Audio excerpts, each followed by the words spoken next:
তোমার আমার ঠিকানা পদ্মা মেঘনা যমুনা, রক্ত সূর্য উঠেছে, বীর বাঙালি জেগেছে। এই লোকটাই তো 70-এর ইলেকশনে পাশ করছে, সারা পাকিস্তানকে হারাই দিছে বোর্ডে। ক্ষমতা দিব না, তারপরে বলছে প্রত্যেক ঘরে ঘরে দুর্গ গড়ে তুলো, তোমাদের যা কিছু আছে তাই নিয়ে শত্রু মোকাবেলা করতে হবে বলছে। 7ই মার্চ 1900, তারপরে 25শে মার্চে পাকিস্তানিরা আক্রমণ করছে, তাকে ধরে নিয়ে গেছে, সব পালাইছে। একজন বীর সন্তান 27শে মার্চ 1971 চট্টগ্রাম কালুরঘাট বেতান্তি কেন্দ্র থেকে বলছে, I Major Zia do hereby declare the independence of Bangladesh on behalf of our great beloved leader Bangabandhu Sheikh Mujibur Rahman.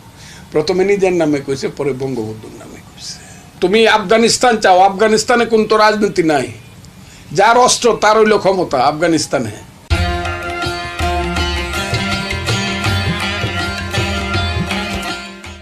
তুমি এটা কও বাপের বেটা যে আমি আফগানিস্তানের মতো একটা দেশ করব, পাশ করলে মানুষ আমাকে ভোট দেন। বাপের বেটা হইলে কও, এই সাহস নাই কেন? বাটপার মুনাফেক সব কিছু পেটের ভিতরে লুকায় রাইকা বছর 54 বছর ষড়যন্ত্র করে করে আজকে এই জায়গাতে তোমাদেরকে বিশ্বাস করছিল। শুধু শেখ মুজিবুর রহমানের মতো একজন বোকা লোক ছিল, সরল লোক ছিল বইলা, এবং সে বলতো আমি জাতির পিতা, আমি কারে মারবো, আমি মাফ করে দিলাম। মাফ করে দিয়েছিল বলে না এদের অস্তিত্ব থাকতো না।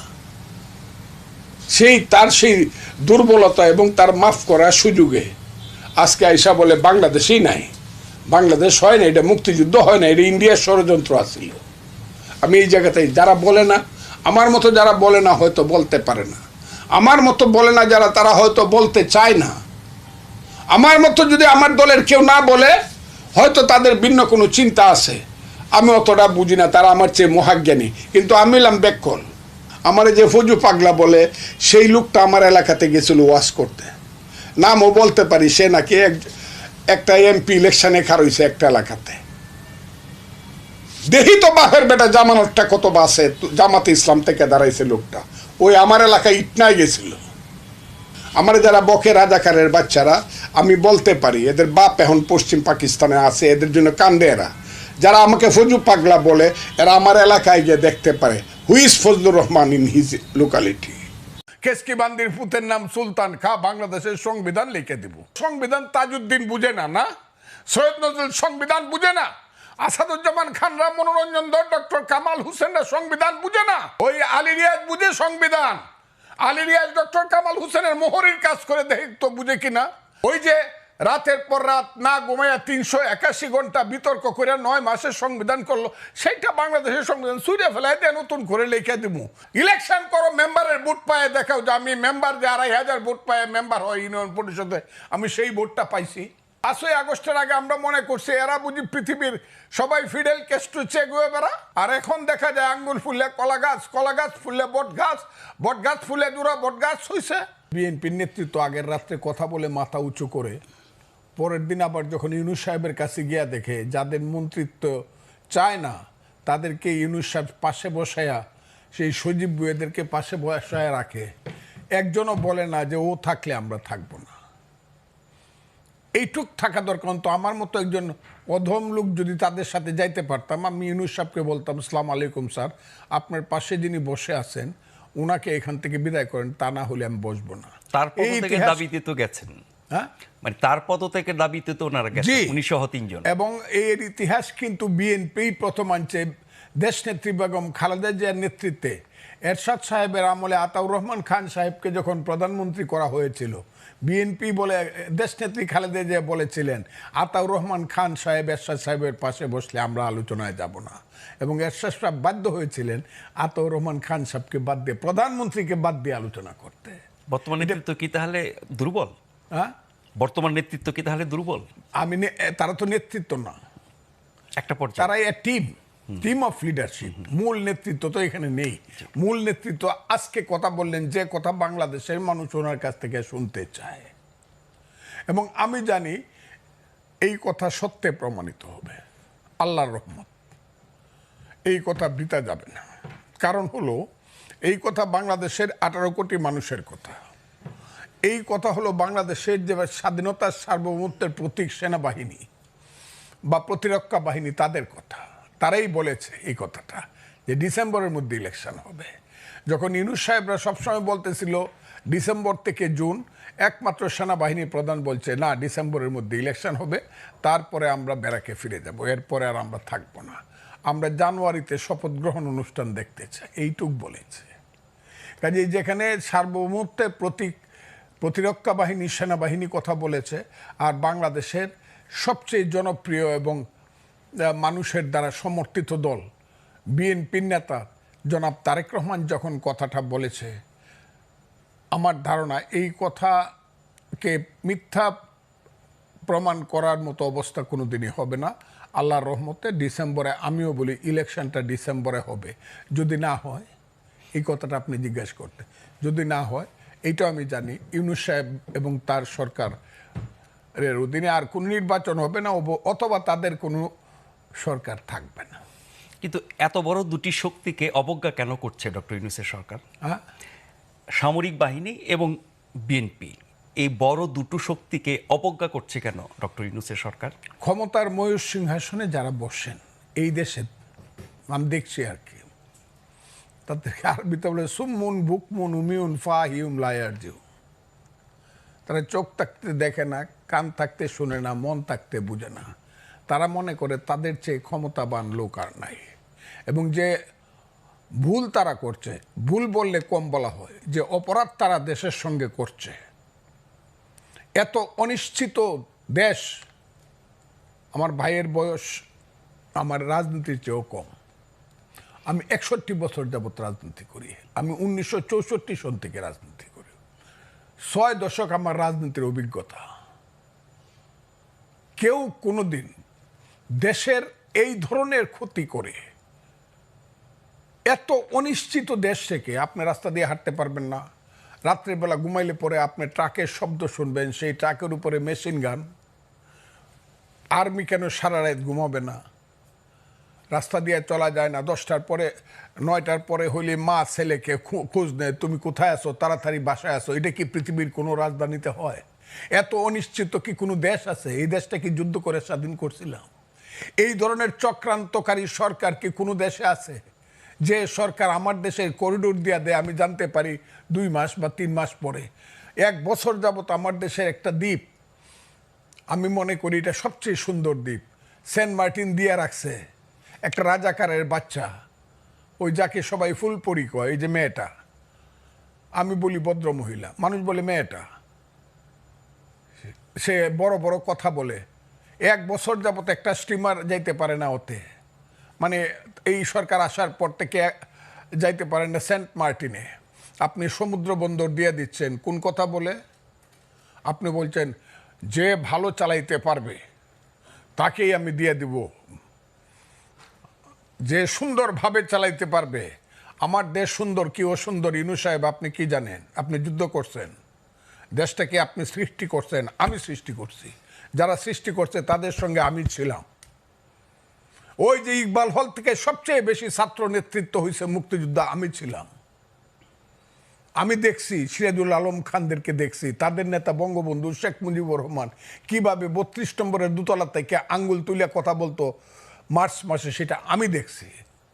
কিভাবে পতাকা হয়েছে, স্বাধীনতার গান হয়েছে, এটা কি বলে, আমাদের যে জাতীয় সঙ্গীত হয়েছে, সব দেখছি। জাহিদুর রহিম কিভাবে 2টা গান পাশাপাশি গাইছে, সিরাজুল আলম খান এই 4 নেতার সামনে বৈশা, জাহিদ ভাই গানটা গানতো, আমার সোনার বাংলা আমি তোমায় ভালোবাসি।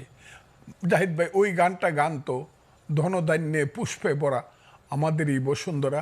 ইকবাল হলের অতে বৈশা, গেস্ট রুমে বৈশা সবাই বলল যে এই গানটা আমাদের পছন্দ হয়েছে, কারণ 2টা গানই পছন্দের, কিন্তু যেহেতু ওইটা হইল বিশ্বকবির গান, নোবেলে আমরা পছন্দ করলাম, এই গানটা বঙ্গবন্ধু জিনিসটা চয়েস করলেন।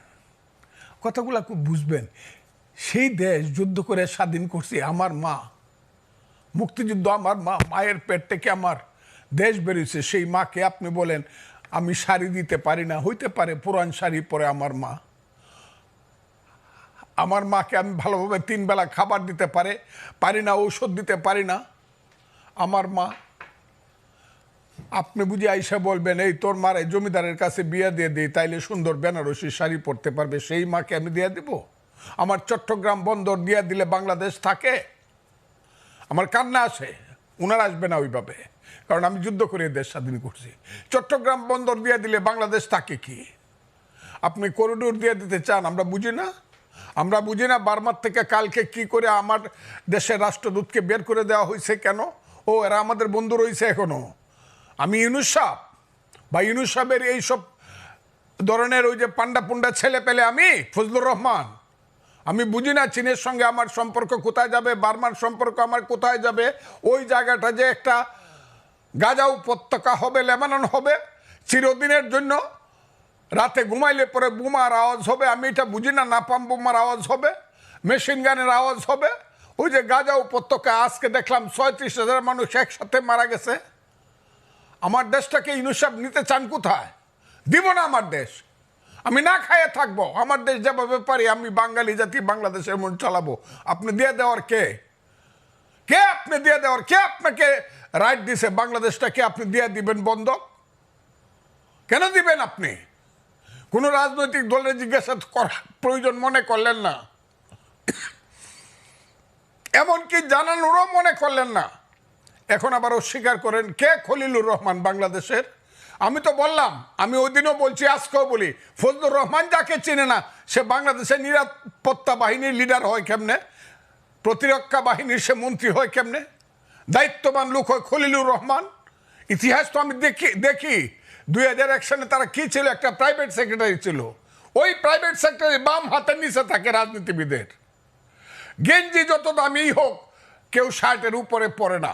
আমলা যত বড়ই হোক রাজনীতিবিদের চেয়ে সে বড় না। আপনি ওই 11টা মানুষকে আনছেন আপনি মার্কিন নাগরিক হিসাবে, বিদেশি নাগরিক। আমি এদেরকে বলি 1757 সালের রবার্ট ক্লাইভ। সেই রবার্ট ক্লাইভ সাদা ছিল, এরা হইল কালো রবার্ট ক্লাইভ। এদেরকে দিয়ে আপনি আমার দেশের সংবিধান বদল করবেন? যে সংবিধান 30 লক্ষ লোকের রক্তের আকরে লেখা সংবিধান, ও সংবিধান তাজউদ্দিন বুঝে না, না সৈয়দ নজরুল সংবিধান বুঝে না, আসাদুজ্জামান খানরা, মনোরঞ্জন ধর, ডক্টর কামাল হোসেনরা সংবিধান বুঝে না। ওই আলী রিয়াজ বুঝে সংবিধান। আলী রিয়াজ ডক্টর কামাল হোসেনের মোহরির কাজ করে দেখতো বুঝে কিনা, ডিক্টেশন নিতে পারে কিনা। ওই যে রাতের পর রাত না ঘুমাইয়া 381 ঘন্টা বিতর্ক করে 9 মাসের সংবিধান করলো, সেইটা বাংলাদেশের সংবিধান ছুঁড়ে ফেলাই দিয়ে নতুন করে লিখে দিব। কেসকি বান্দির পুতের নাম সুলতান খা, বাংলাদেশের সংবিধান লিখে দিব। আমার তো সহ্য হয় না। এরা কারা? ইলেকশন করো, মেম্বারের ভোট পায়ে দেখাও যে আমি মেম্বার, যে 2,500 ভোট পায়ে মেম্বার হয় ইউনিয়ন পরিষদে, আমি সেই ভোটটা পাইছি। দেখাও। বাপের বেটা হইলে গোপনে করো কেন? সকালবেলা একরকম কও, বিকালবেলা আরেক রকম কও, অন্ধকারে রাখো, মানুষকে মুনাফেকের মতো বিশ্বাসঘাতকতা করো, ছোট ছোট বাচ্চাদেরকে দিয়ে চিলড্রেন পার্টি করাও, আর মাথার মধ্যে হাত দিয়ে বলো তোমরা হবা বাংলাদেশের নেতা। ছাত্র তরুণরা বাংলাদেশ চালাবে। সেই ছাত্র তরুণ 9-এ পড়ে, 10-এ পড়ে, মেট্রিক পাস করছে, সে যদি দেশ চালায় তাহলে তো আমি ফজলুর রহমান 70 ঊর্ধ্ব ব্যক্তি গিয়ে আমার গিয়ে ক্লাস 9-এ ভর্তি হতে হবে। ওই গোলাম মোরার ননির গিয়ে আইএ ফার্স্ট ইয়ারে ভর্তি হইতে হবে, না তো স্কুল কলেজ সব বন্ধ হয়ে যাবে। সমস্ত ছাত্ররা এখন ইউনো অফিসে গিয়া, ডিসি অফিসে গিয়া, বিভিন্ন মানে ওয়াটার বোর্ডের অফিসে গিয়ে বসে থাকে, সচিবালয়ে গিয়ে বসে থাকে, ডিসি কিভাবে পরিবর্তন করা যায়, কাম কিভাবে নেওয়া যায়, প্লট কিভাবে নেওয়া যায়। এর জন্য এই দেশটা আমরা সৃষ্টি করছিলাম। আমার দেশের সমস্ত তারুণ্য ধ্বংস হয়ে যাচ্ছে। এক একটা ছেলে 5ই আগস্টের আগে আমরা মনে করছি এরা বুঝি পৃথিবীর সবাই ফিডেল কেস্ট্রো চে গুয়েবেরা। আর এখন দেখা যায় আঙ্গুল ফুললে কলা গাছ, কলা গাছ ফুললে বট গাছ, বট গাছ ফুলে দুরা বট গাছ হইছে। ঘর আছে দর নাই, মানুষ আছে রাও নাই, বাড়িতে একটা ঘর নাই, দরজা নাই, সেই সব ছেলেগুলা বিমানে যায় বাড়িতে। এগুলো আমরা দেখি, আমি দেখার দরকার নেই, মানুষ দেখে এগুলা। যাদের পিছনে এক সময় 7 লক্ষ লোক মিছিল করে আসতো, তাদের পিছনে এখন 700 লোক যায় না, 150 লোক হয় না 3 দিন মাইক মারলে পরে। তাদের সাথে আবার ইউনুস সাহেব গিয়া মিটিং করে প্রথম, এনসিপি পার্টি প্রথম, আর এদের পিছনে বিএনপি যায়। আমি তারেক রহমান সাহেবকে বলবো আপনি আমাদের নেতা, বাংলাদেশের নেতা, বিএনপিকে বলবো এনসিপি যেখানে বসবে আগে তারা রেজিস্ট্রেশন করে আসুক, তারপরে আপনারা গিয়ে বসবেন। তা না হলে বসলে পরে আমাদের অপমান হয়, বাংলাদেশের মানুষের অপমান হয়। এনসিপি কে? কোথায় আছে এনসিপি? বাংলাদেশে ঢাকা শহরে কিছু